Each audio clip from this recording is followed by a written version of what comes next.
The sky was painted red, like blood. Rain was falling, washing over the entire visible region. The drops that fell to the ground created a rhythmic sound, the only noise that could be heard. The land was flooded with blood and littered with bodies. Heavy drops beat against the armor of an unknown fallen warrior, and streams of water mixed it all with mud. Amidst the pile of bodies, blood and rain, a dark-haired warrior stood leaning on his sword, clad in a crimson cloak. It seemed as if this person was the sole survivor for several tens of miles around. He stood frozen in place, as if not even breathing, as though he too had perished in the terrible battle that had recently taken place here. Only the rain continued to fall. People in disheveled attire adorned the earth as far as the horizon. Impossible to tell how many individuals had been claimed by the fury of the battle. The rain washed away the blood from their bodies. Warriors in iron armor and priests in flowing robes with cloaks. None of them were spared by the battle except for one person. It was unclear whether they were fighting against each other or someone else. Finally, the dark-haired swordsman regained his composure with a heavy sigh, surveying the surroundings and the painting that had been created by one of the most ruthless artists, war. So many had perished, and the one person standing amidst all this horror stood out starkly against the backdrop. It would seem that since he remained the last survivor, the battle had been won. But at what cost? Was this victory worth achieving? Suddenly, the young man heard someone's voice. Astonished that someone else had survived, he turned toward the source of the sound. But the voice was far from human. The voice of the unknown continued to speak, asserting that it was short-sighted to overlook the fact that among all this mediocrity, there might be a person strong enough to have caused their defeat. The young man's face contorted with a cruel expression mixed with disgust. One of his opponents was still alive. Despite the sorry state he was in, he was still ready to end his enemy's existence. The young man stood atop a gigantic monster with pale skin and elaborate 4 horns on its head. The creature's body was covered in cuts and wounds. 4 equally snowy wings adorned its back. One could think of it as an angel. The giant Ahiut had arrived in this world, in the human empire, just 20 days ago. His eyes glowed with gold, and a strange tattoo adorned his forehead. His facial features were sharp and chiseled. The giant's body looked incredibly powerful, muscles adorning every part of it. Upon his arrival, he triggered wars and chaos in the lives of humans for reasons not entirely understood. He was the last of 3 giants. The young man, consumed by anger, struck the giant with his foot, wanting to mash his powerful body into a mixture of blood and mud, the blood spilled by both allies and enemies. Because of him, half of the empire had turned into a graveyard, with a significant portion of people left unburied due to the intensity of battles, leaving no time for proper funerals. So why was he still alive after all this?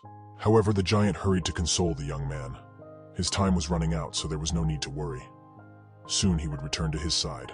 The young man was content with this outcome, and so were his 2 friends who had died before him. He stared menacingly down at the giant, awaiting his demise. The giant didn't understand who the young man was talking about.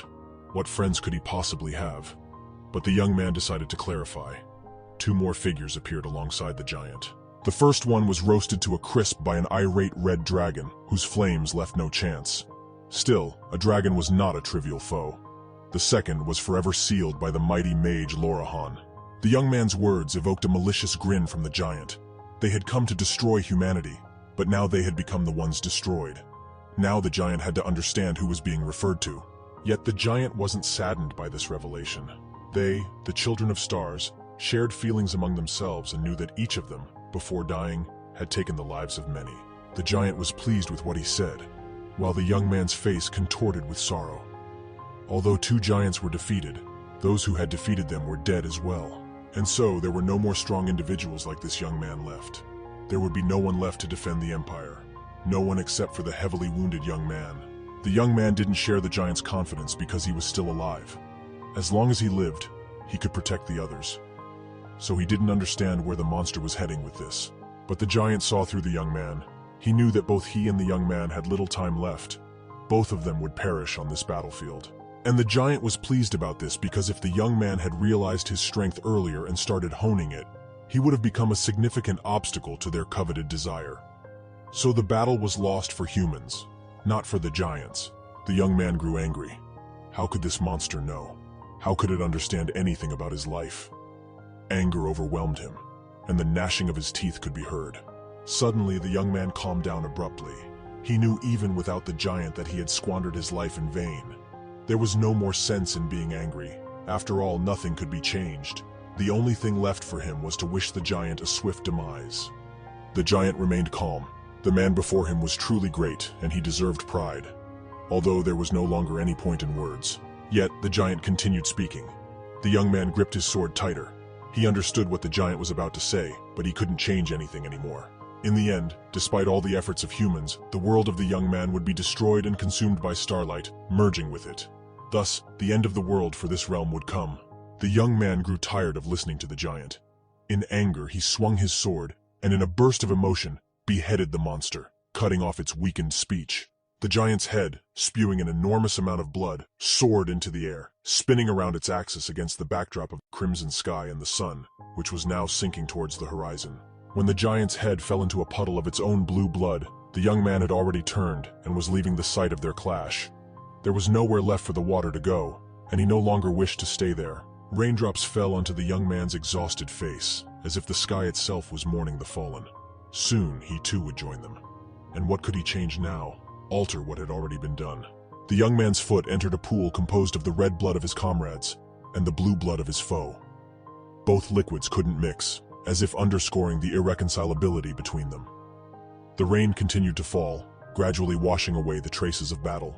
With each step, the young man had less and less strength, and his breathing grew heavier. Who knew how much farther he could go, but certainly not far. Soon, his strength would abandon him completely. His gaze fell upon the battlefield and the piles of his friends' bodies. Yet the young man looked through them as if he could see something that only he could perceive. He wasn't exactly a social person, but still, seeing his comrades alive was much better. He hadn't fully understood that back then. He remembered how it was in the camp, how they prepared for the battle, how his companions approached him. Familiar faces and friends who always found a moment to come over and talk, to cheer and encourage him before the battle. He recalled laughing at the jokes of his brothers in arms. It seemed so long ago and yet so recent. His friend and comrade, the young man with light hair and a vertical scar across his right eye. He spent most of his time with him, and now, this young man lay among the dead, staring ahead with unseeing eyes. His eyes were perpetually open. His eyelids were no longer under his dead owner's control. The expression on the young man's face wasn't one of understanding, and a sword protruded from his abdomen. The surviving young man gazed into the eyes of his friend, realizing that his friend would never respond again. They were all here, not just the light-haired lad. Fools, they all fell in a heap, mutilated, pierced, lifeless. Now they could only lie under the open sky, which mourned their deaths. Their pride led them to fight not for life, but for death. Did they really think they were as strong as he was? The young man knelt, approaching the bodies. No, his friends weren't the same as him. Extending his hand and closing his friend's eyes, the young man continued to speak. They should have assessed the situation correctly and escaped. They were fools, and they remained so until the very end. The young man couldn't understand why only his sword could strike down the giants, which easily deflected the aura of other empires' mightiest swordsmen. What was it about him that was different from them? Without this, simple soldiers wouldn't have had to stand at the forefront. They all could have been alive and not perished at the very start. A sense of emptiness resided in the young man's soul.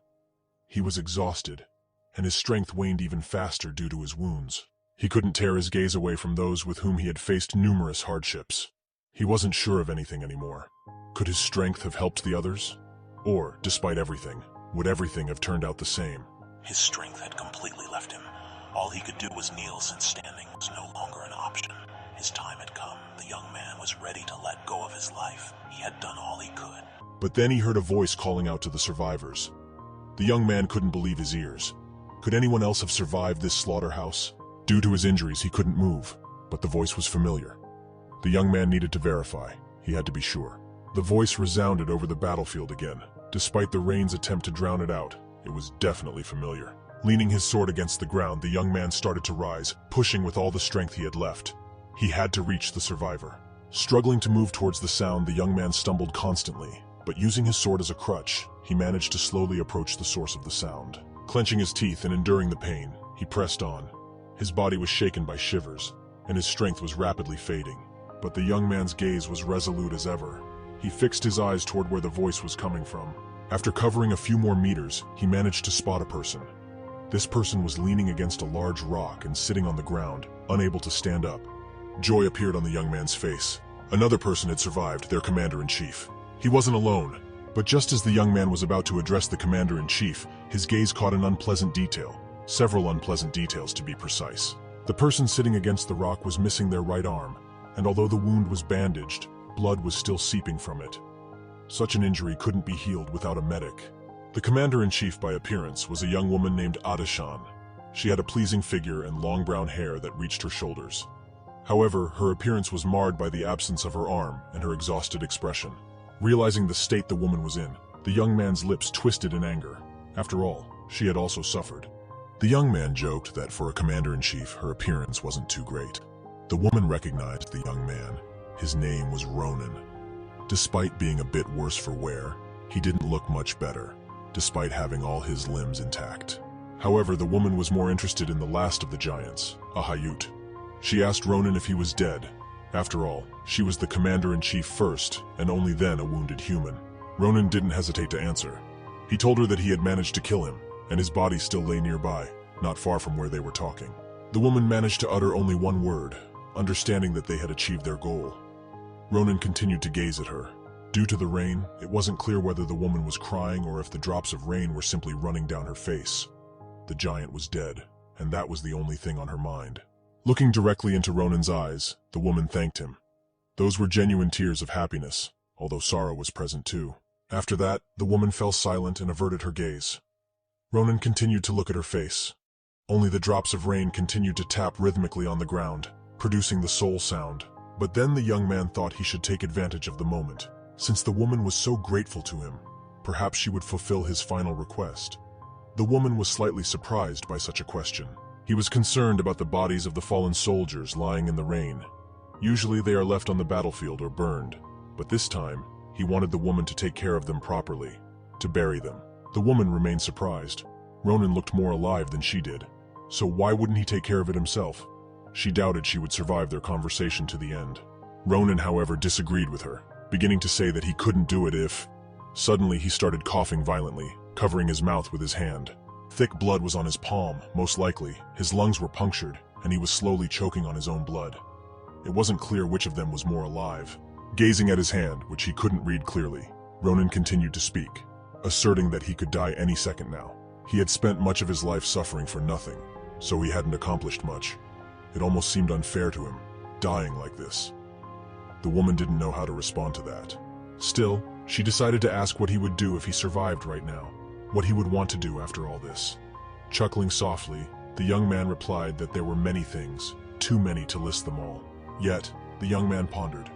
There was one thing that came to his mind. He lifted his head, exposing his face to the raindrops, and contemplated his next words. He really wanted to know what it was like to study in the academy. Academy? The woman didn't understand such a desire. What could be so significant about education that it became the dying man's final wish? The young man decided to explain his words. It was because the words of that giant had struck a chord in his heart. But that wasn't all. The cursed giant had merely reminded him of something. His sister, his dearest person, who had also died in this slaughter orchestrated by the giants, the sons of stars. She had always wanted him to attend the academy. A girl with silvery white hair and a kind smile. That's how Ronan remembered her. But soon, all of that would be inconsequential. Very soon, Ronan could reunite with his family. He had lost all his strength, both physical and mental. There was nothing left for him. The woman hurriedly mentioned that search parties would come here once the rain stopped. But Ronan didn't let her finish. He had already explained that he was not going to survive. There was no point in wasting words. Why talk about pointless things when there was so little time left? Especially since the rain wasn't going to end soon. And how long would it take for the search parties to arrive? He definitely wouldn't last that long. Simultaneously, the rain started to thin out. With each passing second, the raindrops reached the ground less and less frequently. And then, the last drop fell into a puddle, capturing the glimmers of the sun. The clouds parted, and the sun illuminated the battlefield. The woman and the young man were struck by the symbolism of it all. The rain had ended so abruptly, as if someone had turned off the faucet. The rain ceased, and the storm that had recently raged above the battlefield suddenly disappeared, as if by magic. This greatly shocked the two survivors. But then the ground trembled. Small pebbles started to twitch as if alive, and an odd pressure descended upon the two humans. Both of them screamed in unison. The pressure and the tremor agitated numerous wounds, causing flashes of pain all over their bodies. Suddenly, the young man's gaze turned to a strange phenomenon in the sky, and his eyes widened in disbelief. It couldn't be true. He didn't want to believe his eyes. In the sky, illuminated by the sunset, a giant floated, with 8 wings spread behind it. 8 whole wings, whereas they had struggled against those who had only 4. Alongside the creature with 8 wings, its younger siblings began to appear. An incredible number of them had 4 wings, while those with 2 wings were too numerous to count. The giants filled the entire sky. It seemed like there would be no sky left if they continued. Those with 4 wings resembled the one Ronan had killed. Those with 6 had strange masks with a single vertical red eye in the center. The sky was overrun by giants. They nearly obscured the sky completely. Who were these newcomers and what did they want? It remained unclear. Despite his weakness, the young man rose to his feet. He couldn't fathom where so many beings could have come from. It was as if they had materialized out of thin air. The woman looked doomed. She couldn't believe what was happening. Those 3 giants they had barely defeated weren't the end. They didn't stand a chance. In the end, she couldn't save the world. Was it the 3rd time already? It was her last attempt, and she had failed it. She had no idea what she needed to do to cope with all of this. Amidst her horror, the woman didn't immediately notice that Ronan was trying to get her attention. Gradually, her fear began to loosen its grip, and she started to hear fragments of what the young man was saying. Finally, he managed to get through to her, and from the woman's eyes, it was evident that she was beginning to perceive reality again, albeit not entirely. Seeing that she was listening, the young man hurriedly spoke, not understanding why his commander still hadn't snapped out of it. He asked her to use telekinesis to throw him into the sky because they couldn't reach them from the ground. The woman still didn't comprehend what was happening. Desperation had engulfed her too strongly, preventing her from thinking clearly. The young man, looking puzzled, asked her if she was going to fight with him. The girl was in shock. Did Ronan really want to fight in such a situation? The young man's response was as firm as steel. He wasn't planning to sit idly by. He couldn't understand why the girl was even asking such questions. There was certainty in his eyes. Even if he died here, he wouldn't retreat. Nothing mattered as long as he could keep on fighting. Swinging his sword, the young man declared that even if he didn't win, even if he was destined to die today, he would take as many enemies with him to the afterlife as possible. The girl was deeply struck by such selflessness. The young man refused to give up even in such a hopeless situation. But what was the girl surprised about? It was thanks to this man that they had come this far. It couldn't have been any other way. Looking at the mighty back of the young man, the girl gained confidence. If it was him, they might have a chance. No, the girl was certain that they would definitely succeed. Having made up her mind, the girl decided to address her corporal. She had regained her lost confidence and was determined to do what she wanted. Ronan was distracted by the girl's hand that lay on his shoulder. He was ready to rush into battle. Now wasn't the time for chatter. However, he turned towards her. The young man was about to scold the girl for distracting him from the battle, but just as he began to speak, he was cut off mid-sentence. The girl locked her lips, demanding a kiss onto the young man's. He was shocked. He hadn't expected this at all. Anything was possible, but not this. He thought he had lost the ability to be surprised in this war, but that was a misconception. They stood there, and Ronan couldn't understand what was happening. Why did his commander suddenly decide to kiss him? Fortunately, the enemies politely waited, but it wasn't just a kiss. The young man felt something enter his mouth, and it wasn't the girl's tongue. A strange blue sphere had moved from the girl's mouth to his. As their kiss broke, and the girl started collapsing weakly to the ground, the young man asked in astonishment what that was, what she had put in his mouth. Leaning towards the young man's ear, the girl whispered something to him. The young man couldn't grasp what she was saying, how it was all connected, but the girl continued to whisper in a weakening voice. Apparently, passing the strange sphere wasn't easy for her. Ronan couldn't understand the nonsense he had just heard. The situation didn't allow for jokes, so the girl's words made absolutely no sense. But the girl didn't pay attention to the young man's reaction. She wanted to achieve her goal, so mustering her strength, she decided to voice her last request. She asked Ronan that if they meet again, she should be told not to do anything foolish. Just become a tailor.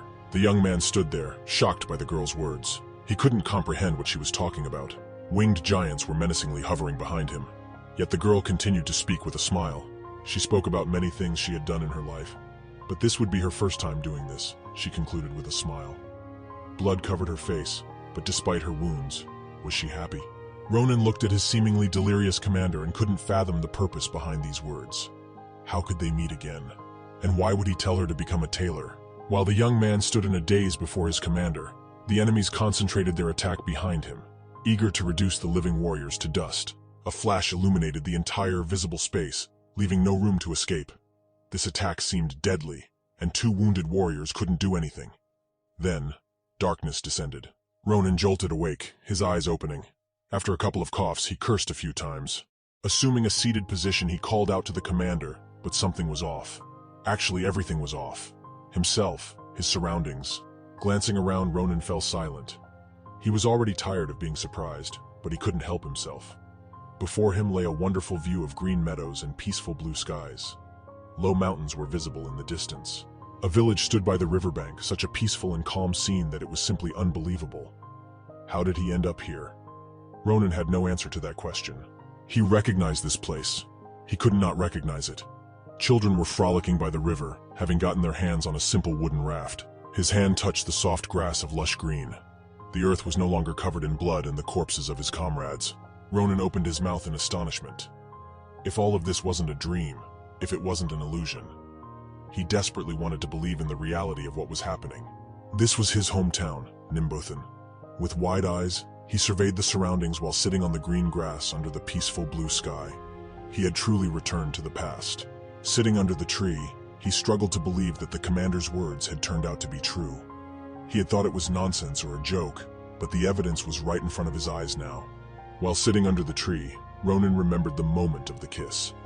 Back then, he hadn't paid attention to a few details. How the sphere had entered his mouth had escaped his notice. The girl had told him then that what he had swallowed was a sphere that could take her back in time. This explained a lot now that Ronan was thinking about it. Thanks to this sphere, the girl had become the commander of their army. Otherwise, it was hard to explain how a simple seamstress had risen to such a position. And now the girl had entrusted this burden to him, Ronan. Since the moment the sphere entered his mouth, everything depended on him. Now, only he could save the world. This sphere allowed for 4 trips back in time. She had already used 3 of them, leaving the young man with 1 attempt. She believed that his strength to defeat the giant would become the key to saving the world. He needed to hone his abilities, and the fact that Ronan also desired this would work in his favor. Ronan had wanted to enroll in the academy, even if those were just the dying words of a man. But now, if he truly wanted to learn something, his path would lead to the Filion Academy. Many outstanding individuals taught there, so education there would undoubtedly benefit Ronan. Ronan recalled how Adashan had asked him about something, and now her request didn't seem so strange. Yes, now it was truly possible to meet her again. And to tell her not to do anything foolish and to become a tailor wouldn't be difficult, even if it meant losing such a talented person. Thoughts of the recent events filled Ronan's mind. Then they faded. Did Adashan remember anything now? The young man puzzledly rubbed his head. All of this was very unexpected and unusual for him. Now he had even more problems on his shoulders, saving the world. After pondering everything, Ronan's nerves couldn't take it anymore. He began to repeatedly hit his head against the tree, hoping that all of this was a dream or an illusion. But it didn't help. People started looking at him strangely. The young man continued to shout, his voice echoing throughout the town. Even if he had returned to the past, if this wasn't a dream, what was he even doing here all alone? People were giving him odd looks. But then a thought entered Ronan's mind, and he ceased his self-inflicted torment, leaving the tree alone. The thought that this was his past filled his mind. He could rectify everything, become stronger. Deciding not to postpone training any longer, he picked up a simple stick from the ground and headed back to the long-suffering tree. He walked confidently toward the tree. Now he could start training from childhood. It was strange that this idea only occurred to him now. Maybe the headbutts against the tree had helped, or perhaps he was simply recovering from the shock. But besides training, there was one more thing that was even more important. His sister, his elder sister. He could see her again. He ran with the stick held up high, crossing the busy street as he headed to meet his beloved sister. He was eager to see her again, so he didn't slow down, dodging pedestrians. He only had a little more to run, and a joyful smile graced his face. Besides reuniting with her, nothing else mattered right now. But then his gaze caught something strange. Something that distracted his thoughts from his sister, whom he hadn't seen in a long time. A group of guys had strung up a poor guy to a tree, hanging him upside down. Their intentions were clearly unfriendly. Laughter emanated from them. It seemed these miscreants were having fun. Ronan couldn't understand why those guys had hung a kid from the tree. What the hell were they doing? It was unclear to him. But upon closer inspection, He recognized the bullies. He turned around and was about to leave. The hooligans were the same as he remembered them. Why would they change? In any case, it didn't concern Ronan. He just wanted to see his sister. But then something caught his attention. Something was off about the boy hanging upside down. Well, besides the fact that he was hanging from a tree and older kids were tormenting him. The boy wasn't suspended by a rope. He was hanging by magic. This surprised Ronan. On the battlefield, mages were extremely valuable since they were rare to come by. So how could one appear in this backwater place? These thoughts wouldn't leave him alone. Although, as he thought about it, at that time, there was a guy in this town who had appeared out of nowhere. He looked rather odd for a guy, long red hair reaching his shoulders, slender build, easily mistaken for a girl. And it was precisely this guy who was keeping the poor boy attached to the tree. Though he disliked this task, he was worried that something really bad might happen. But his fear of the bullies was stronger. The boy on the tree was pleading for mercy from his tormentors. But the expressions on their faces made it clear that they couldn't care less about his pleas. The boy, with teary eyes, continued to convince the teenage thugs that he had no money. He couldn't give them anything valuable. The blonde extortionist slapped the boy across the face while he talked about his sick mother in need of expensive medicine. But the robber didn't care. He had no concern for the problems of others. He was simply robbing the poor boy. What concern could he have for his problems? Moreover, he didn't care about the boy's sick mother. Not getting the answer he wanted from the boy, the teenage thug raised his hand and prepared to strike him. He began slapping the boy one slap after another, with each hit telling him that if he wanted to be a good son, he needed to earn more money. The blonde thug's sidekicks were enjoying the spectacle. Apparently they were all part of a club of sadistic youngsters and future bandits. The boy lost consciousness, and now it was inconvenient for the extortionist to beat him, so he turned to the young mage who was standing inconspicuously in the distance. As the beaten boy went limp and didn't wake up, the ringleader instructed the mage to raise him higher. The mage boy named Ossel shuddered at his words. With a trembling voice filled with uncertainty, he began to refuse. After all, if he lifted the boy higher and accidentally dropped him, he could get hurt. But the thug wouldn't accept a refusal. After all, the mage wasn't a girl, so why was he so scared? After all, it was he who was hanging there. The thug lost his patience, and his voice became threatening. He ordered the mage to shut up and do what he was told. The mage, whose name turned out to be Aesel, was very frightened. In case of non-compliance, the thugs threatened to hang Ossel next to the poor boy. Aesel didn't know when things had escalated to this point, but he was very scared to defy the thug. His nature was too soft. Now he wasn't sure if learning magic had been a good idea. He just wanted to show that he could do something good and extraordinary. He learned magic not to torment the weak. Continuing to hold the boy with magic, Ossel thought he should refuse the thug. What he was doing was wrong, but Ossel was too scared. Squinting his eyes, he tried to find the courage to refuse. His eyes welled with tears, and his face turned red. But he couldn't do it anymore. Thoughts raced through his mind. He needed to overcome his fear. He had to refuse, to say no. Ossel began to speak very hesitantly, not as confidently as he had imagined in his head. He barely audibly began to beg the thugs, who had already turned their attention to their victim. But before Ossel could finish expressing his opposition, someone appeared behind him. However, Ossel was too focused on his speech, and didn't notice the stick approaching his head. The stick lightly tapped Aesel on the back of the head. It was Ronan, who had finally decided to intervene and stop the mage from contributing to the abuse of the poor boy. Getting hit on the head with a stick, he lost his concentration and dropped the boy he was holding on the tree with magic. The hooligans were surprised that the boy fell to the ground.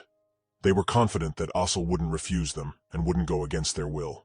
The leader of the local gang of hooligans began yelling at Ossel, unable to believe that he had let go of their victim just because some guy told him to. The thugs started approaching Ossel, boiling with anger. He was thinking about beating the mage for such audacity. Ossel himself couldn't defend himself properly, as he kept stuttering and mumbling that he didn't mean to. But then Ronan stepped in to defend Ossel, standing in front of him. He told Ossel not to pay attention to such trash as this thug. Ronan suggested that Ossel better talk to him.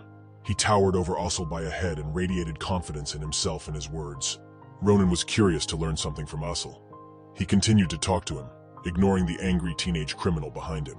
The thug tried to shout something at Ronan, but he simply ignored him. What interested him first was where Aesel had learned telekinesis.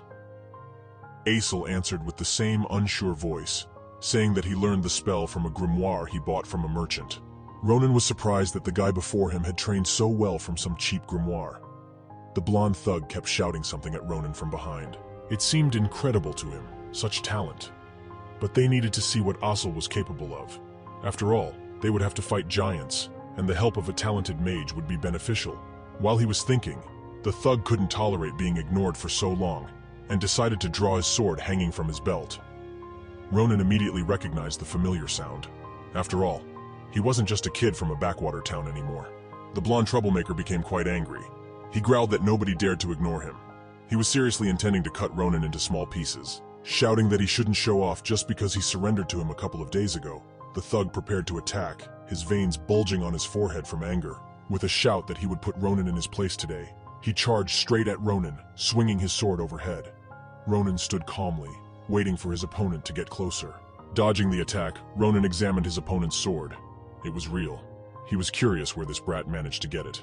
The attacking thug's stance was shoddy in Ronan's eyes, but he compensated for his lack of skill with physical strength, which was sufficient in ordinary situations. Ronan easily evaded the wide, sweeping horizontal strike. Maybe the guy had enough skills for normal situations, but not against Ronan. The thug was surprised that Ronan dodged so easily. Although his body had become younger, his combat instincts hadn't disappeared. They had been honed during his service in the penal battalion. During his service there, they were sent on various suicidal missions, and if he hadn't learned to sense the battle in his opponent, he would have died long before this moment. The thug and the young bandit laughed. It seemed that luck was on Ronan's side. He had thought of twisting him to make him a cripple. Ronan decided to play along with his joke, saying that he really was lucky today, even though luck hadn't been on his side in life overall. The bandit proposed that Ronan surrender, and then he would spare his life. Of course, Ronan wouldn't just let him go like that. He would cut off one of his hands. The child's threats weren't scary to Ronan. He had been through more horrifying things that he had to fear now. But the bandit continued, saying that even if he accidentally killed him, Ronan shouldn't worry, as he would take good care of his sister.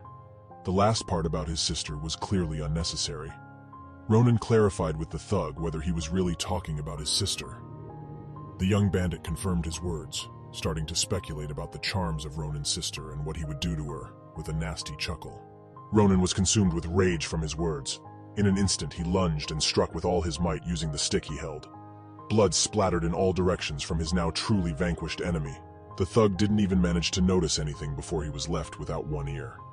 He just stared in shock ahead of him, not yet having felt the pain from losing a part of his body. The thug's ear was severed precisely at the part adjacent to his head, as if the blow had been delivered not by a stick, but by a real sharpened sword. The shocked thug dropped his sword with a ringing sound. It fell to the ground. Clearly, he didn't expect the situation to turn out this way. Piercingly screaming, he clutched the injured organ, trying to stop the bleeding and somehow alleviate the pain. Holding his hand to his head, he kept screaming that he had lost his ear. The remaining lackeys watched their leader in shock, and now were afraid to intervene.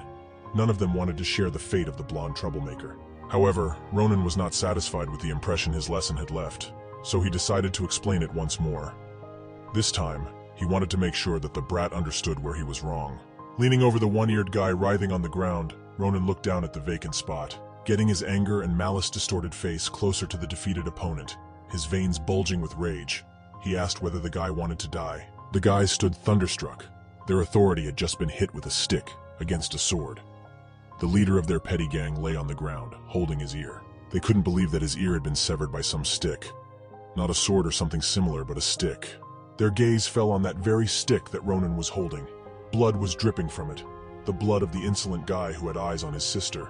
Then Ronan turned his attention to the remaining ones, asking them if they enjoyed the show with him as the main act. Catching their attention, Ronan told them to take their unlucky friend and get out of here, as far away as possible, unless they wanted to end up as trash at his feet. He also demanded that they leave all the money they took from the boy with the sick mother, adding whatever they had in their pockets as payment for spoiling his mood.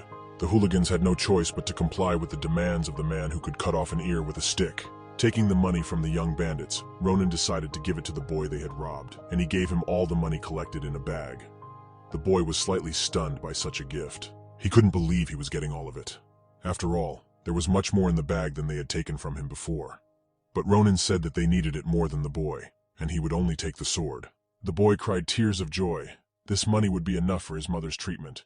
He was extremely grateful to Ronan for this. Ronan assured the boy that the hooligans wouldn't bother him anymore. They would be too scared to show up in front of him. Accepting the gratitude, Ronan waved the boy away, telling him to go home. Suddenly, they heard the voice of a third person who was still in the clearing. It was the shy mage Aesel, and when the gazes of the two guys met him, he became even more embarrassed, his face turning completely red. Gathering his courage, Aesel finally started speaking about what he had been thinking about for so long. He hesitantly began to apologize for his actions. In the end, becoming even more flustered and staring at the ground, he quietly uttered his apologies and fell silent again, gathering strength to continue. He realized that he shouldn't have followed that guy, that his actions were very wrong and unworthy of a human being. Aesel started crying again, saying that he shouldn't have done it, even if Hans threatened him. But Aesel was very scared, so scared that he couldn't stop himself. Tears continued to flow from his eyes as he spoke. In the end, Aesel decided to conclude by admitting that it was all his fault, and that he really regretted what he had done. To this, the boy let out a kind sigh and smiled, saying that Aesel was crying now just like when Hans first met him and brought him to this place. These words greatly confused and surprised the crying Aesel. He thought they would scold and be angry with him. The boy continued to say that as soon as he saw him, he immediately thought that those hooligans were teasing Aesel just like they were teasing him. Aesel was in the same situation as the boy who constantly had his money taken away. Aesel continued to listen in silence. He wasn't crying anymore, but tears still remained in the corners of his eyes. The boy placed his hand on Aesel's shoulder and asked him not to blame himself, that he wasn't angry with him. It wasn't Aesel's fault, the boy affirmed with a smile, holding a bag full of money.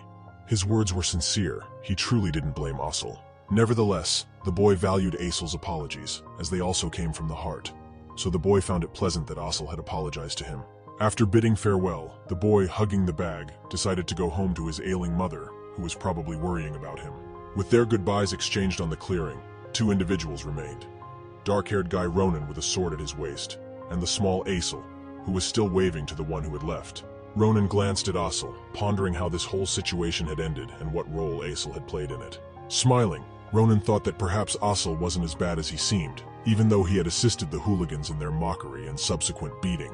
But Ronan decided to return to a more constructive conversation, nudging Aesel with his elbow and asking if he remembered what they were discussing before this altercation. Aesel was startled by the unexpected question, but still answered affirmatively. Ronan turned around and started walking away from the clearing, tossing a phrase over his shoulder that they needed to meet here in 4 days. Aesel was surprised, as he didn't understand why exactly in 4 days. Ronan was walking farther away, and Aesel hurried to clarify if he had something in mind. After all, he had said he was busy now, so they would meet when the moon rises in the night sky. Unsheathing his sword for a second and giving Aesel a threatening glance, Ronan decided to clarify that if Aesel didn't come, something bad might happen to him, which greatly frightened poor Aesel. Concluding the conversation, Ronan headed home, threatening that Aesel would face consequences if he didn't show up at the appointed time. Aesel stood alone on the clearing, astonished and bewildered by such a farewell. He didn't quite understand what he should do next. Ronan stood in front of the house where they lived together with his sister. Their house was located on the outskirts, closer to the forest, so they had no neighbors. He couldn't decide whether to enter. After all, he hadn't seen his sister in a long time and didn't know where to start.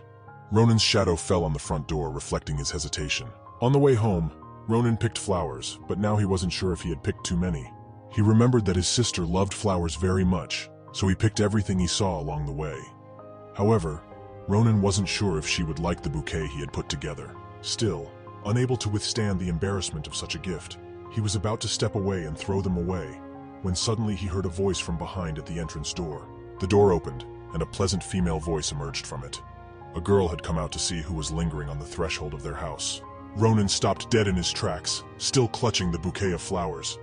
The voice of his sister made him literally freeze in place. Ronan slowly turned towards the voice, and his gaze met his remembered sister. He immediately blushed upon seeing his beloved sister, whom he hadn't seen for so long, and had wanted to meet again. Back when Ronan was in the penal battalion, he often thought about what he should say to her upon meeting. Should he apologize for leaving without a word, or should he express how much he missed her? He had been constantly contemplating this, but all those were words only Ronan serving in the penal battalion could say. Now he could only say one thing to her. Before him stood a beautiful girl with silver hair and amber eyes just like his. She was simply dressed, wearing a pink dress over a white blouse. The girl was thrilled to see her brother at home. Ronan hesitated for a moment. Despite all his preparation for this meeting, he had waited for it for too long. The words got stuck in his throat. Nevertheless, gathering his courage and averting his gaze downward, he managed to say that he had returned home. Various dishes were laid out on the table: mushroom soup, a platter of cheese and sausages, a large mug of milk. Meanwhile, the girl couldn't believe that she would ever live to see this day. She couldn't believe that she would live to the day when her reserved little brother would give her flowers. The girl stood there, clutching the bouquet her brother had gathered against her chest. And the older sister's name was Errol. She was so joyful that she practically radiated happiness. This made Ronan feel a bit awkward, but he was still glad that she liked it. Noticing that Ronan's plate was empty, she was about to offer him more food. But even though Ronan loved how his sister cooked, he had to decline. He had already eaten 3 plates of stew. Suddenly, Ronan decided to ask her how old she turned this year. Errol was surprised by such a question, but still answered that she turned 22, and immediately asked why he was even asking. Ronan decided to say that he simply forgot suddenly. This surprised his sister even more. One couldn't forget something like that, the girl replied somewhat indignantly. While his sister was concerned that her brother might be sick, Ronan was preoccupied with thinking about the future.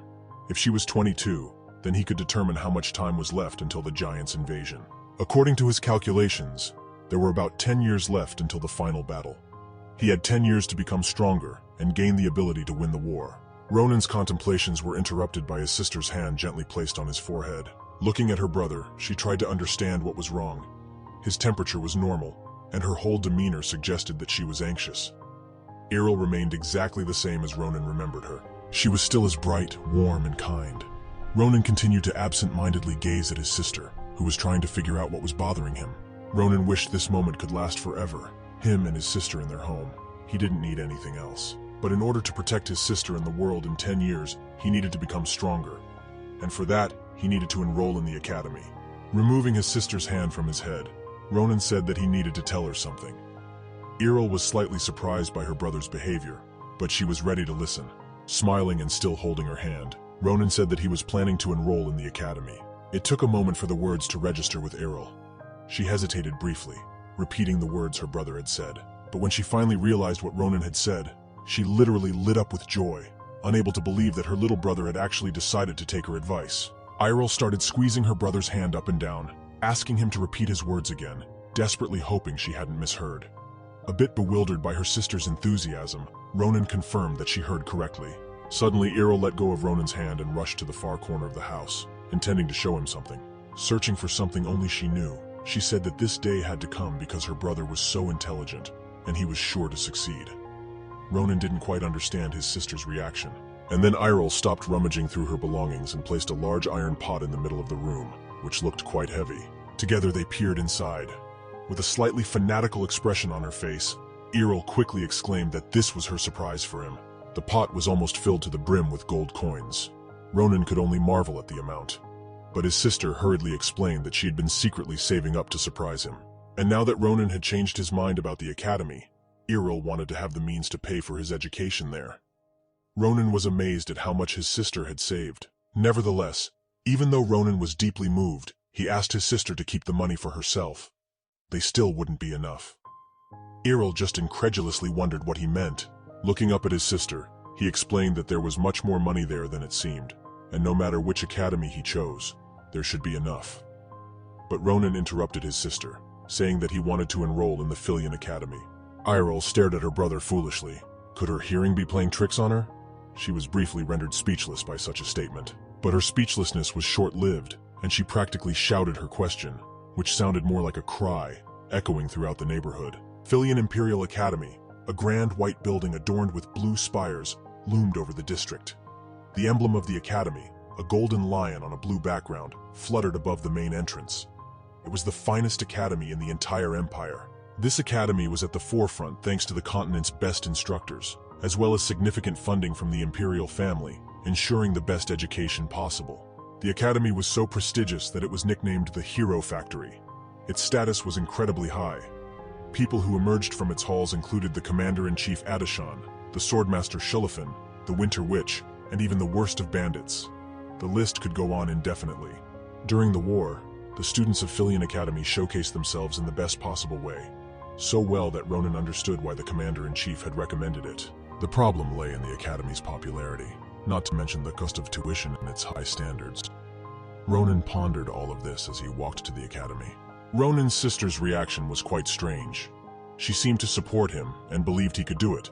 But on the other hand, he paced as he walked, fully confident in his success. All that was left was to prove his words with actions.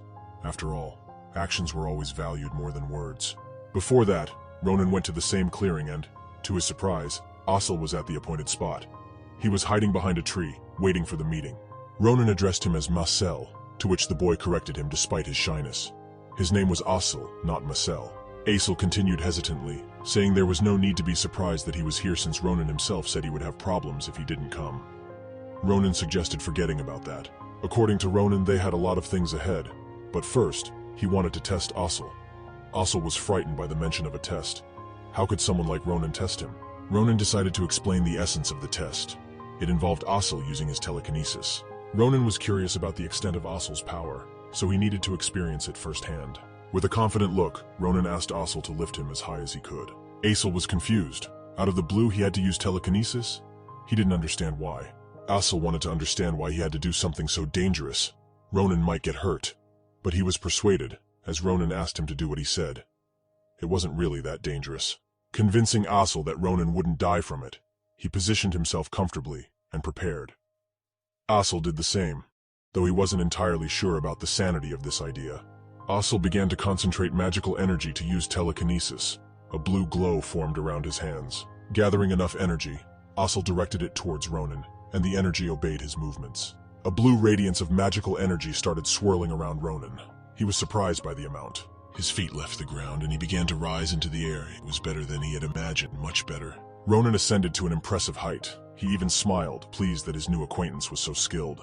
Although the altitude and stability were slightly lower than desired, it felt similar to what he experienced when fighting the giants. During those times, it was the mages who allowed him to fight a Gaiut on equal terms, sustaining him in the air with their telekinesis. With the mage's support, he managed to defeat the giant who refused to fight on the ground and always flew. Ronan was elated, given that mages were already rare and telekinesis was even rarer among them. Meeting Asel was truly lucky. This meant that when the decisive moment came, Asel, who was now looking at him with such tension, would become a crucial part of Ronan's battle against a Gaiut. He just had to improve his skills. For a start, this was really good, to find one of the key people who would be useful in the battle. A smile didn't leave Ronan's face. Ronan was sure he could make it with him. By the time Ronan finished his contemplation, however, Asel was quite tired, struggling to keep him in the air. Asel was already wanting to lower him down, but Ronan wanted to test something else. Asking Asel to hold on a little longer, Ronan began pulling his sword out of its sheath. To alleviate Asel's anxiety, Ronan warned him that he was going to descend on his own. No matter how much Asel thought, he couldn't understand how Ronan planned to do it. But before Asel could ask Ronan how he intended to descend, Ronan had already drawn his sword and swung it for an attack.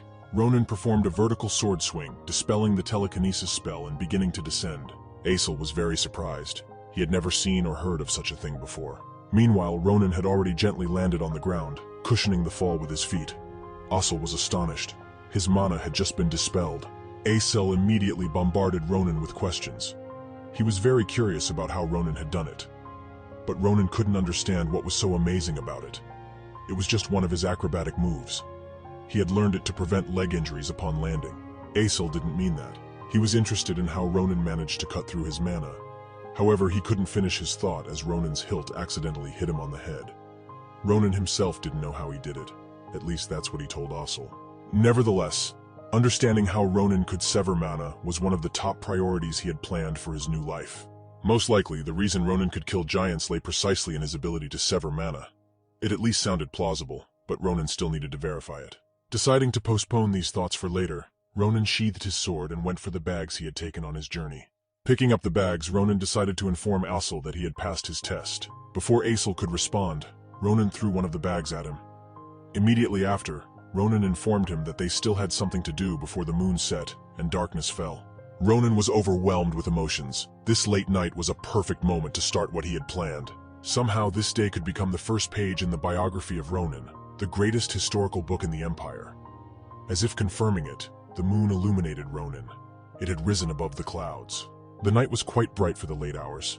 The full moon provided enough illumination for the eyes. Two figures walked along a forest path, Ronan and Asel, and while the former was content with everything, the latter was shocked by where they were going. Filian Academy. Asel desperately wanted to believe he was hearing things.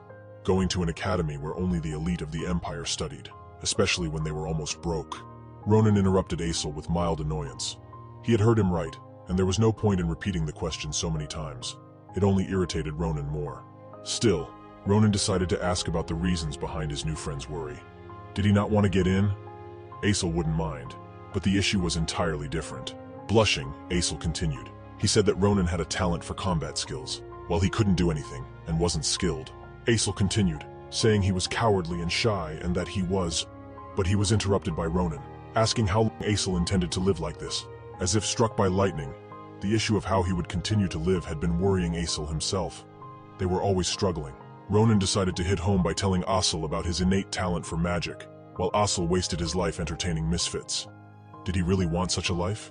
Ronan continued to discuss Aesol. He did have a plethora of foolish sides, cowardly, shy. Aesol was on the verge of tears over the slightest thing. He was also a failure on top of everything. Ronan's words struck him to the core, but it was the truth, no matter how unpleasant. In Ronan's opinion, however, all of this didn't matter, because Aesol could change it all right now. Aesol began to feel a bit more invigorated. Ronan continued his monologue, knowing that the only thing that couldn't be changed was the past. No matter how much he wished, it was impossible, even if Ronan had been given a chance. But he wouldn't tell anyone about it. According to Ronan, if someone didn't do anything, they would bitterly regret it someday. The only problem was that by then, it would be too late. Ronan knew what he was talking about, as essentially he was describing his own situation. He hadn't done what he was supposed to do, and if it weren't for the opportunity presented by the sphere gifted to him by the Supreme Commander, he wouldn't have been able to rectify anything. The memory of Ronan serving in the penal battalion still scratched at his soul. How much he had missed out on, how much he hadn't accomplished, how many friends he had lost. The only thing that had always remained with him was his sword. Losing it would mean losing his life. Pouring out his thoughts and reasoning to Aesol, Ronan stared at him with a question. Had Aesol changed his mind after all that had been said? Aesol didn't know what to say. His face reddened again with embarrassment. Was Ronan really so concerned about someone like him? While Aesol was lost in thought, Ronan quickly continued, saying he didn't intend to force or coerce him, and if Aesol wanted to, he could return home at any time. Ronan was already considering leaving, not having heard a response, when suddenly Aesol's voice rang out, claiming that he too wanted to change. Aesol waved his hands hurriedly, as if trying to confirm his words. Aesol was willing to go to Philian Academy with Ronan. He was ready to learn whatever Ronan said. Ronan smiled quite amusedly at Aesol's fervor. Facing Aesol, Ronan exuded calm and confidence. It was time to overcome the first obstacle between Aesol and courage. Ronan was glad that Aesol was beginning to show confidence. They just needed to solidify the outcome. Offering Aesol to start, Ronan turned and continued walking. At the same time, a sly grin, akin to a predator luring prey into a trap, twisted Ronan's face. Everything was going just as he had planned from the very beginning. In the midst of the nocturnal forest, a bonfire burned, casting its light on the nearest surroundings. Yet, at the same time, it created intricate and eerie shadows that danced in a strange choreography. Aesol looked fearfully toward the bonfire and could hardly believe his eyes. Could this really be his trial? Still not fully believing his new friend, Aesol decided to clarify whether this would indeed be his first trial. He received a confirmation and a couple of nods from Ronan. According to Ronan, the best opponent for Aesol's first trial to showcase his skills would be the creature sitting before the bonfire. The moon goblin, sturdy and seemingly quite powerful humanoid. His skin had an olive tint, his hair was green, and sharp fangs were visible from his mouth. He wore only a cloth loincloth and bandages wrapped around his wrists. But this wasn't just an ordinary moon goblin, it was the leader. There were many other regular goblins around, who didn't seem much weaker than their leader. Piles of bones lying in the corners didn't add to the sense of security. Ronan cheerfully slapped Aesol on the shoulder. From Aesol's appearance, it was clear that he liked the idea. Aesol himself was trembling heavily. He was very afraid of what he was about to do. Ronan, on the other hand, was exhilarated by this situation. A sinister smile adorned his face, and his eyes shone like two stars. It was time to begin the first trial of courage for his friend Aesol. Moon goblins were creatures that frequently appeared in this region. They were distinguished by their yellowish skin and grotesque bodies with protruding bony growths. But the easiest way to recognize a moon goblin was by their true defining characteristic, unique to their kind, an insatiable thirst for gold. In pursuit of treasures, these bloodthirsty creatures often ambushed traders and stole their valuables, then collected everything they had looted in one place. Like dragons from legends. Once they gathered enough, they crafted an altar, and under the light of a full moon, held ritual celebrations. praising the precious metal. The night of the full moon was exactly the kind of night it was when uninvited guests, driven by distant intentions, arrived at the goblins' revel. Acel understood the reason why they were here now, but that knowledge didn't make his situation any easier, rather making it even more dismal than before. He was left with nothing but shivering in front of the goblins and trembling in fear. Ronan, however, was literally brimming with determination to raid the goblin tribe and take all their gold. After all, in the hands of Ronan and Acel, it would be far more useful than serving as items for rituals. Acel had never heard of goblins gathering gold in one place and holding a festival under the full moon. He also couldn't understand how Ronan knew about this. Ronan simply vaguely replied that he had his sources of information. After all, he couldn't just tell Acel that he had encountered them in a past life while traveling. Suddenly approaching and putting his arm around Acel's neck, Ronan began describing his plan. It was quite simple. While the goblins were asleep, Acel should use his telekinesis to steal their gold and put it in a bag. The plan was incredibly straightforward. Despite Acel's reddening face from the close contact, he wasn't so sure about it. He was worried that he might make a mistake and wake them up, and he didn't know what to do in that case. If the goblins were to wake up, things would go very badly for them. Moon goblins, in such numbers, would tear them to pieces for daring to touch the most precious possession they had. Acel panicked. He wanted to reconsider. It was so dangerous. However, Ronan quickly silenced him, deciding to explain the purpose of their adventure. Standing in front of Acel, Ronan began explaining that to get into Philian Academy, they needed two things. The first thing was money, a lot of money. They needed to somehow afford the exorbitant cost of education. The second thing was experience. Unlike money, gaining experience without dying was much more challenging. Philian had many aristocrats who underwent elite education from birth. This was almost common knowledge. Meanwhile, Ronan continued his narration. To defeat these guys, there was only one way, and they planned to use it. Acel sat, knees pressed to his chest, listening attentively, growing more fearful with each word. The method they were going to use, the two friends, was to gain experience, risking their own lives.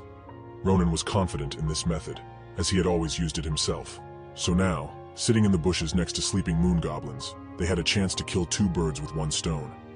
They could get both money and experience. For added persuasion, Ronan decided to ask if Acel had any better ideas, or perhaps thought that Ronan was wrong. Overpowering the shy boy with his argumentative persistence, Ronan made the decision for both of them. Now, with the theory concluded, it was time for practice. Ronan slapped Acel on the back, trying to give him confidence, but it seemed to have the opposite effect. The full moon illuminated the future scene of the theft, serving as a spotlight for the debut of a self-taught magician. Or perhaps it would bear witness to a shameful failure. Golden ornaments and coins flew out of the chest, surrounded by a blue glow, indicating the use of a spell. The gold changed its position, and along with it, the owner.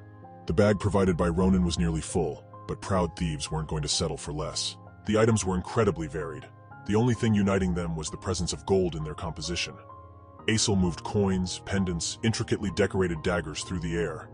Everything was falling into place. Poor Acel was already panting from the effort, trying to maintain maximum concentration, unless he wanted to be torn to pieces and subsequently become a late-night snack.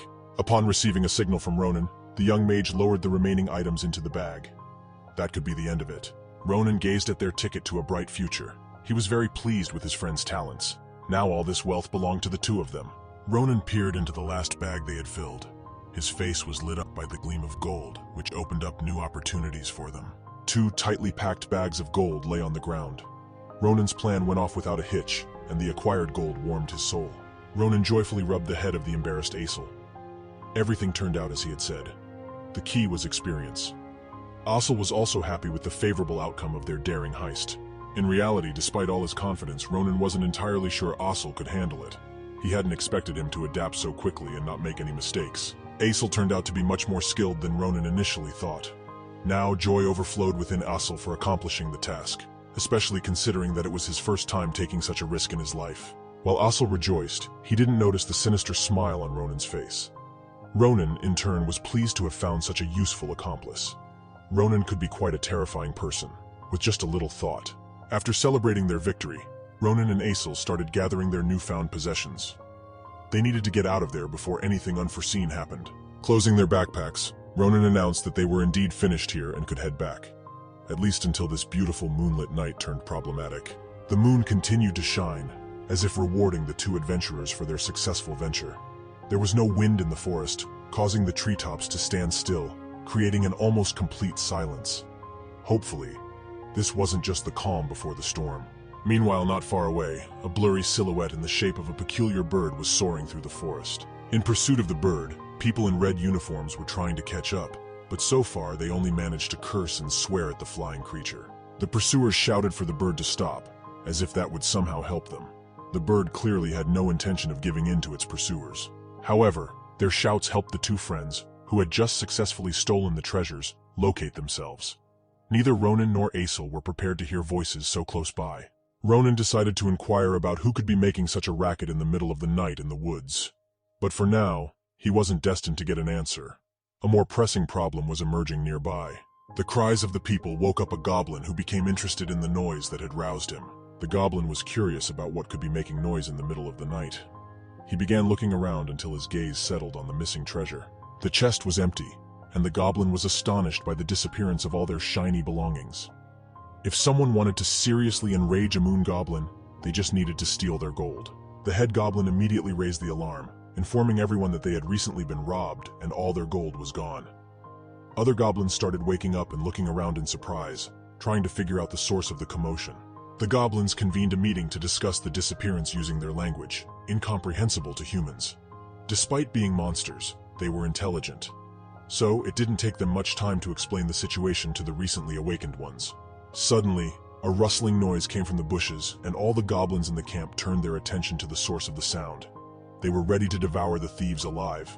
The goblins' gazes settled on the two recently successful thieves, whose success had been destroyed by some idiots shouting in the forest at night. Fear and incomprehension were written all over Aesel's face, reflecting what he was thinking right now. An incredible fright and confusion about how everything could go so wrong in an instant. Ronan, on the other hand, was more reserved in his emotions, but not in his expressions. A furious roar erupted from the goblin camp, and the two newfound thieves realized that their situation had rapidly shifted from everything being just fine to everyone will die. Aesel pressed his hands to his cheeks and joined in the goblins' growling in an attempt to imitate them, hoping they would mistake him for one of their own. Ronan dropped the heavy bag. After all, he had known from the very beginning that their situation would turn bad. But he wouldn't have suggested this plan if he hadn't been able to handle the consequences of failure. Aesel looked like he was half dead already. With an unsteady and trembling voice, he asked what they should do now. Drop the bags and run? But Ronan was not ready to part with the wealth. They needed the money for their education, and getting it wouldn't be easy. Aesel tried to object, but it was too late.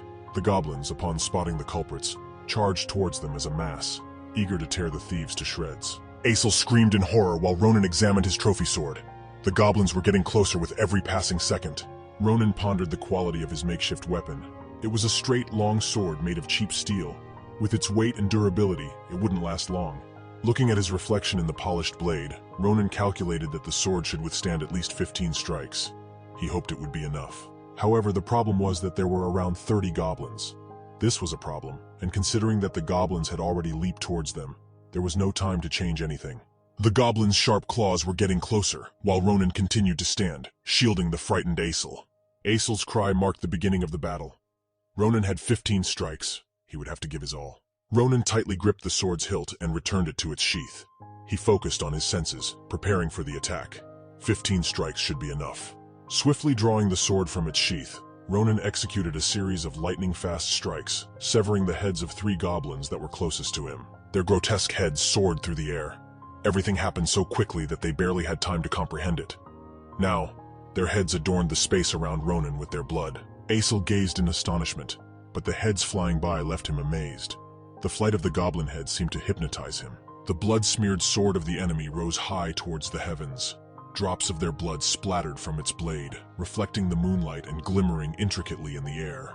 Ronan had 14 strikes left and 27 opponents. He was satisfied with the initial outcome. After all, he hadn't even started training properly yet, but his swordsmanship skills hadn't vanished. Ravens cawed restlessly, filling the night with their creaky voices. They were disturbed by what was happening in this nocturnal forest. The sword pierced a goblin's head from top to bottom, leaving it no chance of survival, guaranteeing its death. Ronan killed the last goblin. It wasn't as difficult as he initially thought, and his sword still seemed relatively intact, allowing him a few more strikes. Aesel remained seated on the ground, struck by his friend's mastery. He considered what Ronan had done simply impossible. He couldn't fully grasp what he had witnessed, still disbelieving his eyes, despite the ample evidence of decapitated goblins lying on the ground. Aesel recounted the entire battle, how Ronan beheaded 3 goblins with a single strike each. And then, when the crowd descended upon him, something incredible happened. Ronan just smirked, and then something happened that Aesel couldn't comprehend. He lost sight of Ronan as he had simply disappeared from where he had been standing a second ago. With a red blur, he darted through the goblins. When Aesel could see Ronan again, the goblin horde was completely decimated. Only those who had been standing farther away from the main group remained alive.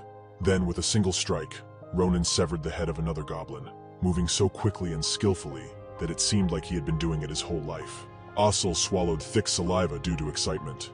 His friend turned out to be an incredible person. Aesel couldn't tear his gaze away from the clearing where nearly 30 goblins had met their end. Not everyone gets to witness such a spectacle, let alone survive it. The entire area was littered with dead goblins, some with heads severed, others cleaved in half. It wasn't a battle, it was a true massacre.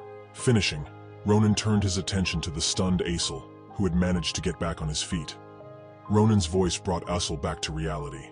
He stopped gaping at the battlefield. Slung over his shoulder, Ronan said not to apologize, but to hurry up and gather their belongings to finally leave this place. It was time to head home. Ronan stood against the night sky, sword resting on his shoulder, illuminated by the full moon. He looked like one of the legend's heroes returning after another adventure. Bags filled with gold took their positions on their comrades' backs. After all, it was for these bags that they risked their lives. Ronan was frustrated that he had to exert himself so much. He had hoped that everything would go according to plan, and they would smoothly take the gold. Aesel, on the other hand, was displeased with the weight of the backpack he had to carry. Ronan felt the ache in his muscles as after a long workout. Could it be because he was still growing, he wondered, rubbing his shoulder? After giving it some more thought, Ronan decided that as soon as they returned, he would focus on improving his physical condition. He was clearly far from his best shape. Aesel decided to ask Ronan and find out what those cries were and why they had been set up so badly. But Ronan had no answer to that question. Ronan still couldn't understand why those despicable idiots would shout in the middle of the night in the forest, and he promised them severe punishment if he caught them. While Ronan complained about them behind his back, an unknown bow was aimed at him. In an instant, an arrow was released directly at the 2 travelers who were returning from a successful raid on the moon goblins. The arrow looked extremely unusual, and its red tip promised nothing good for whoever it hit. The arrow was aimed straight at Aesel, and there was nothing that could save him from being shot. Hearing a strange sound, Aesel had already turned to notice the impending death the arrow carried. But just before the arrow could hit Aesel's head, Ronan swiftly managed to grab it in midair, preventing it from making an unintended hole in Aesel's head. Ronan was angry. What a day, he thought. Finally, Aesel was able to see the welcoming tip of the arrow that wanted to get to know his inner world better. He was horrified by such a sight. While Aesel tried to figure out where the arrow came from, Ronan continued to complain about life. He couldn't understand whether the forest was cursed or what, given the number of these sick bastards. 2 guys emerged from the bushes, one holding a bow and the other with a sword on his belt. They were dressed in identical outfits with red shirts. According to their words, they hadn't expected to find people here. When the strangers examined the one they had recently shot, they recognized in them children. At this statement, the arrow in Ronan's hand cracked. Although he might have looked like a teenager now, inside, he was still a mature man. The archer, awkwardly scratching his head, apologized as if he mistook people for animals every day, and blindly shot his bow. He explained his action by saying that they heard a strange rustling and assumed it was a monster. Despite their friendly appearance, the strangers often eyed the backpacks hanging on Ronan and Aesel's backs. Continuing their act, the 2 unknown individuals began to express remorse for nearly killing a person. What a terrible mistake they had made. It was clear that Ronan wouldn't let them continue this game. He decided to put an end to it, stating directly that he didn't trust these 2, especially since they didn't even try to hide their greedy looks. Ronan was fed up with these games, so he became more serious and started the conversation without any respect. He was tired of all this nonsense and had no intention of playing with 2 unknown bastards. He started burning into the unknowns with his stern steel gaze. If his gaze had the power to kill, they would have been dead long ago. Without any preamble, Ronan asked only one thing. Who were they? They acted as if nothing was amiss and simply said they were hunters who had gone out hunting. They claimed that beasts were more active at night, making hunting easier. One of them, the archer, started to approach Ronan, saying that it was truly accidental, offering his deepest apologies. Meanwhile, he began to reach behind his back with his other hand. From behind his back, he slowly pulled out a knife, clearly not intending to present it as a gift to the travelers as a token of apology. And now he lunged at Ronan with all his might, aiming to deliver a crushing blow so sudden and hidden, thinking that the boy wouldn't be able to do anything at that moment. However, Ronan easily caught his hand the moment of impact. The guy clearly hadn't expected that a simple boy would possess such agility. Ronan diverted the guy's hand to the side and struck him forcefully with his other hand under the jaw. From that blow, the guy lost his bearings and fell to the ground like a slain animal.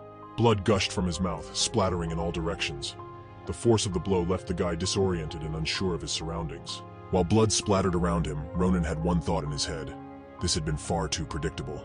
At that moment, the second guy, seeing what was happening, drew his dagger and sprinted toward Ronan at full speed, shouting that he would die now. Perhaps he was saying it to himself. Seeing what was happening, Acelia began to use her magic to somehow help Ronan in this situation. Magical beams started to reach the enemy, enveloping his arms, legs, and his entire body. She tried her best to restrain him. The magic completely engulfed the enemy's body. He couldn't move, not understanding what was happening. He grew even angrier and exclaimed, "What the hell? I can't move." Ronan turned to Acelia with a smile and commended her, saying she did a great job. It was excellent help at the right time. Meanwhile, the guy was still trying to free himself from the magical hold. With a swift motion, Ronan kicked the dagger out of the attacker's hand while the guy was struggling like a mouse in a wheel, attempting to escape the magical confinement. As the dagger fell, Ronan caught it with one hand, giving him even more advantage. In an instant, before anyone could blink, Ronan cut down anything that came in his way. The entire area was carved up by his lightning-fast movements. Initially, the guy didn't even understand what was happening, wondering who this weirdo was, who had just jumped around him.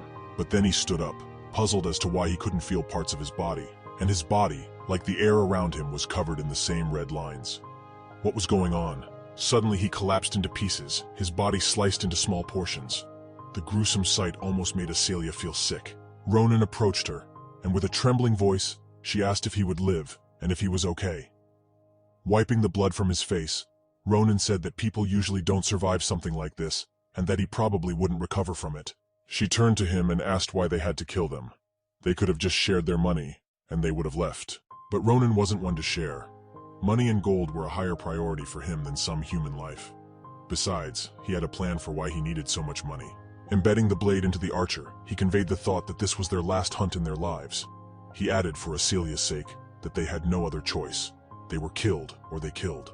As the archer's body fell, Ronan turned his attention to what they had. They needed to search them. Maybe they had something valuable that they could sell. These guys were clearly not just hunters.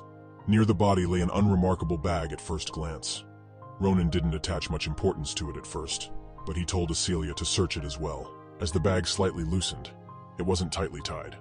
As Ronan stepped away from it, he accidentally nudged it, causing it to begin to untie. Suddenly the bag jerked. Ronan clearly didn't expect that, and he exclaimed that it couldn't be. He had killed them all. What was happening? Turning around, he saw the bag moving. This startled him even more than the armed guys who had just tried to kill them. Approaching the bag, he began to feel it to understand what was inside. Acelia speculated that it might just be the hunter's prey that they hadn't finished off. But as he slightly opened the bag, Ronan was met by bright blue eyes. This didn't look like some unfinished victim of hunters. The gaze was deep and piercing.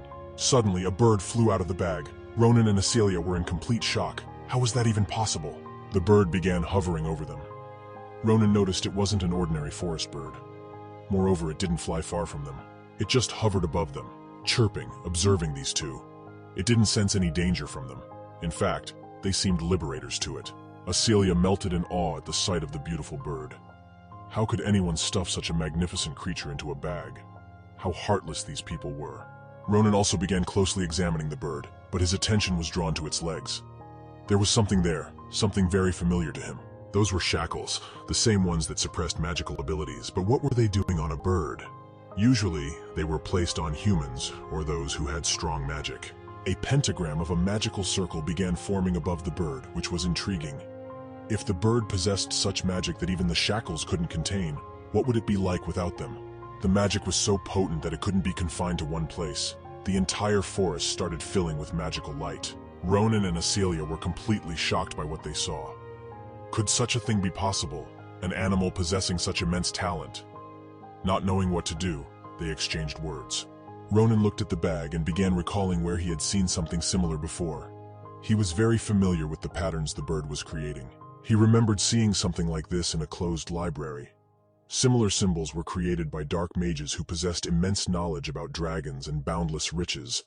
It seemed the same here. It was a pentagram that opened gates between different worlds, allowing gods to enter the world of the living or magical creatures to use it for travel and trade. However, the pentagram could only appear through a sacrifice. There was no other way to invoke or obtain it.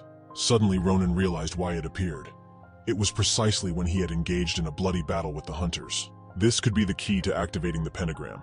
The magic was designed so that the hunters became sacrifices to activate the abilities. This is how Ronan understood it. However, what still bothered him was the fact that the bird was shackled. Usually one couldn't simply use this magic without being a master of it. As for Acelia, she didn't care about the type of magic or the abilities. She knew nothing about it, finding the situation interesting and amusing as she observed the bird.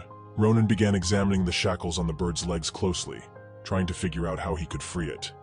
The bird clearly wouldn't let itself be caught easily, so he decided to use his sword. It was long enough to reach the shackles and cut them off. The sword swung, causing even the air to tremble. The mark on the bird's leg started to shine even brighter. The shackles simply fell off the bird's tiny legs. It seemed grateful but couldn't express its thanks. It chirped a couple of times. That was it. Now the bird wouldn't be bound by those shackles, allowing it to continue flying, chirping, and feasting on insects. To the bird, Ronan was undoubtedly a hero. He had liberated it from the bag, defeated its tormentors, and shattered the shackles that held it captive. The ultimate hero. Acelia asked what they should do next, to which Ronan replied that they should return home and sell what they had gathered. Then they could continue on their journey. However, the bird turned toward Ronan and landed on his hand. What was happening? Did it want to travel with them? It nestled onto his hand and began doing something. It even allowed Ronan to pluck a feather from it. It sat obediently. Then it flapped its wings and began to rise. It flew far away from them, chirping happily. It was content that it was free now and could continue enjoying life. Ronan was slightly shocked by how quickly it flew away. Meanwhile, Acelia's gaze was fixated on Ronan's hand. She couldn't understand what was happening. Ronan looked at his hand and saw that there was an egg in it. What the hell? As a sign of gratitude, the bird had laid an egg for him. However, there wasn't much time to figure out why it had done that. They needed to head home. Staying here was becoming dangerous. 3 days later, they reached the settlement just as traders arrived. They were collecting various goods from the villagers to sell in the big city. The villagers were getting ready to depart, loading up their wagons to sell their goods at the city market. Through a magnifying glass, one of the traders examined gemstones, expressing his surprise at their quality. Clearly made by a skilled craftsman, these gems were quite a find. He was willing to pay a decent sum, although not too much 3 gold coins. Placing the 3 coins on a barrel, he did so while Ronan and Acelia had already packed their backpacks full with everything they could sell. It had been a successful haul. Ronan looked at the market trader and said that 3 coins seemed too little for such a high-quality item. Perhaps a higher offer would be appropriate. The merchant, infuriated, began yelling that this was already theft. He had purchased almost everything from them without questioning where the kids had gotten so many precious gems. Fiery-tempered Ronan wanted to show the trader his strength, but Acelia did her best to restrain him. Nevertheless, they managed to find common ground, shook hands, and thanked each other for a great trade. Then Ronan remembered the egg. He asked the trader to wait for a couple more minutes while he showed him something. He showed the egg to the trader, who, upon examining it, couldn't understand what kind of egg it was. He had never seen such eggs before, and wondered if it was even an egg. Ronan also looked at the egg. Something inside him suggested that selling it wasn't a good idea, considering what happened earlier in the forest. The egg began vibrating and growing extremely hot, almost too hot to hold in Ronan's hands. Like a hot potato, Ronan tossed the egg from hand to hand, while Acelia struggled to understand how she could help in this situation. Without much thought, he threw the egg with all his might at a stone as it was becoming impossible to hold. Instead of breaking, the egg disintegrated the stone as if it were a sheet of paper. Before Ronan and Acelia, a gaping hole appeared. Could this even be possible? Did Ronan possess such power, or was the egg unique in its properties? Returning to the trader, he continued scrutinizing the egg, unable to identify the type of creature it belonged to. He had never encountered something like this before. The trader commented that it didn't look like an egg. Ronan decided to play along, saying it was just a pretty rock. But why did it shimmer like that? Perhaps it was a precious stone, yet it seemed hollow inside. The trader tapped the egg. Ronan decided to end it, claiming that it was indeed a joke and simply horse dung that he had picked up. Yes, horse dung. Ronan couldn't come up with anything better in the moment to conclude the trader's investigation. The trader laughed at the situation, saying that Ronan had played him cleverly, and he almost fell for it. He would have bought it if he thought it was something valuable and unusual. Ronan held the egg in his hands and looked at it. He knew it was something extraordinary and that selling it for a couple of coins would be foolish. He thanked the trader for the profitable trade and asked if the trader knew the way to the academy. Meanwhile, Acelia was still thinking about the egg that had been presented as horse dung. Was it truly just that? The trader inquired about which academy they were referring to, as there were no academies in the city, only small schools. Ronan explained that he meant the academy where mages are trained. They needed to get there as soon as possible, as their previous attempts had not been successful. The trader interrupted, saying that his daughter would be approaching soon and she could guide them. She was more familiar with the area. He stopped talking, saying that she was approaching. Acelia's gaze fixed on the approaching girl. One couldn't help but stare. A fair-haired, slender girl with ample bosom was coming towards them. The wind played with her hair, and sunlight danced on her charming face. Ronan's jaw dropped at the sight of the girl. Her face was so beautiful and her figure was quite attractive. The trader called his daughter over, saying that these kids wanted to ask her something. They were looking for directions to the academy. The girl responded that she would approach when she was done with her tasks. Her father objected, saying that she was defying him and that she needed to come to him now. Acelia turned to the trader and reassured him that it was fine. They could wait a couple of minutes. They weren't in a hurry. However, Ronan confidently walked toward the girl. Acelia didn't quite understand what was happening and why Ronan was approaching her on his own. He reached her, and with a touch of rudeness, she demanded to know what they wanted and who they were. Ronan wasn't expecting such a brusque and assertive question. He started muttering something to himself, trying to articulate at least a couple of words about what he needed from the girl. But recalling that he was a tough guy who had killed gods, bandits, and goblins without a second thought, he began to speak about needing to reach the academy by the shortest route, though it wasn't important at the moment, because he had something to show her, but he couldn't say it loudly, so he suggested whispering it in her ear. She asked what it was. Leaning close to her ear, he whispered to her something he wanted to show her, something interesting.